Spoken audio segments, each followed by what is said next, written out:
Today we are going to be talking about four theorists: Noam Chomsky, John Watson, Rudolf Dreikurs, and John Locke.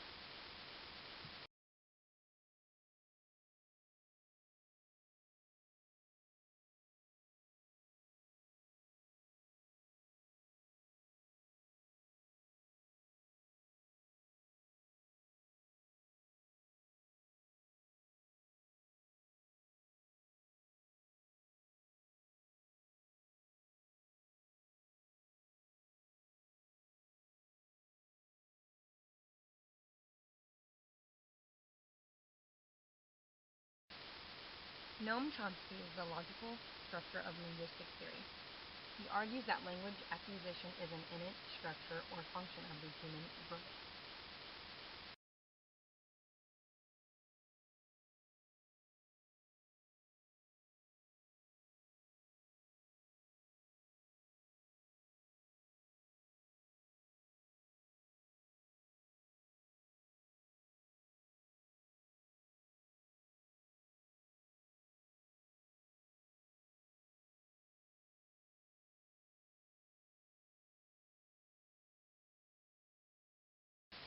The few factors Chomsky used to support his theory. First factors were optimal learning between the ages of 3 and 10, most likely to learn a language in its entirety and grasp its fluency. After this age, it is hard and considered impossible for a child to completely grasp a language. That's why school systems are criticized for teaching another language in high school instead of elementary. Second factors would be a child doesn't need a trigger to begin language acquisition. It happens on its own.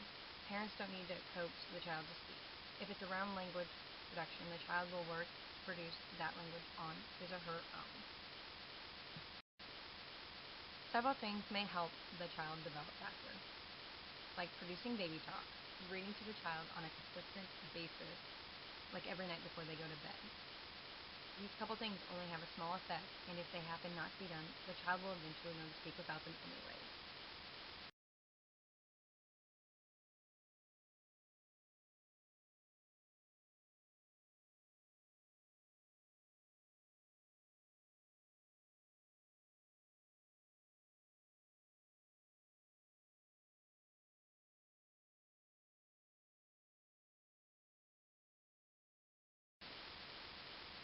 The next theorist we are going to talk about is John Watson.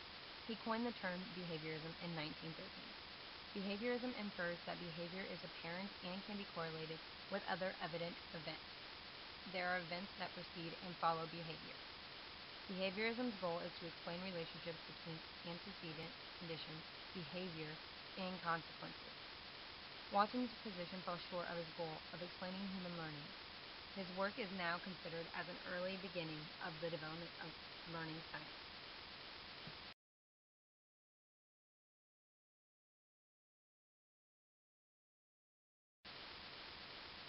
Some aspects of Watson's theories were he opposed mentalistic concepts, used contiguity to explain learning, considered emotion to be just another example of classical conditioning, rejected the notion of individual differences. He thought complex behaviors came about through combinations of identifiable reflexes. He was a chief proponent of nurture and believed that all human differences were the result of learning. He believed that practice strengthens learning.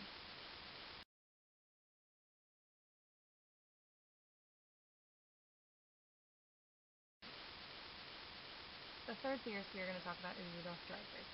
He created the social discipline model. The social discipline model is based on the four basic premises of Adler's social theory.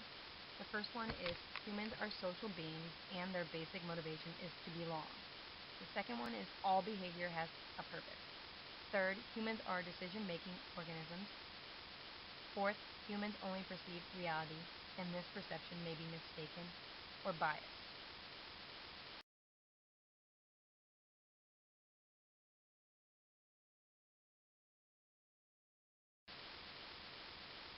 Rudolph believed it was possible to understand children's misbehaviors by recognizing the four main purposes or goals of the child.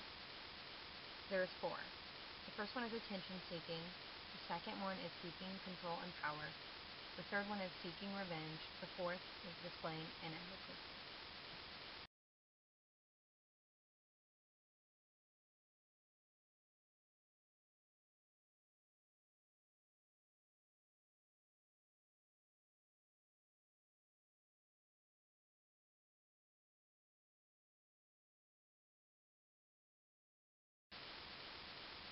First, we are going to talk about attention getting. Minimize the attention. Ignore the behavior. Stand close by. Write a note. Legitimize the behavior. Create a lesson out of the behavior. Have the class join in the behavior. Do the unexpected. Turn out the lights. Talk to the wall. Play a musical instrument. Distract the students. Ask a question or a favor. Change the activity. Recognize the appropriate behavior. Thank the students. Give a written note of congratulations. Move the student. Ask the student to sit in another seat. Send the student to the thinking chair. Second, we are going to talk about seeking power and control. Make a grateful exit. Acknowledge students' power. Remove audience, table matter, or later discussion. Use the timeout. Apply the consequences. The third one we are going to be talking about is displaying inadequacy. Modify instructional methods. Use concrete learning materials and computer-enhanced instructions. Teach one step at a time, or break instruction into smaller parts. Provide tutoring. Teach positive self-talk and speech. Teach that mistakes are okay. Build students' confidence. Focus on past successes. Make learning tangible. Recognize achievement. And the fourth one we are going to be talking about is seeking revenge, which is same as for contest for power. The fourth theorist we are going to be talking about is John Locke, the founder of tabula rasa, which is blank slate.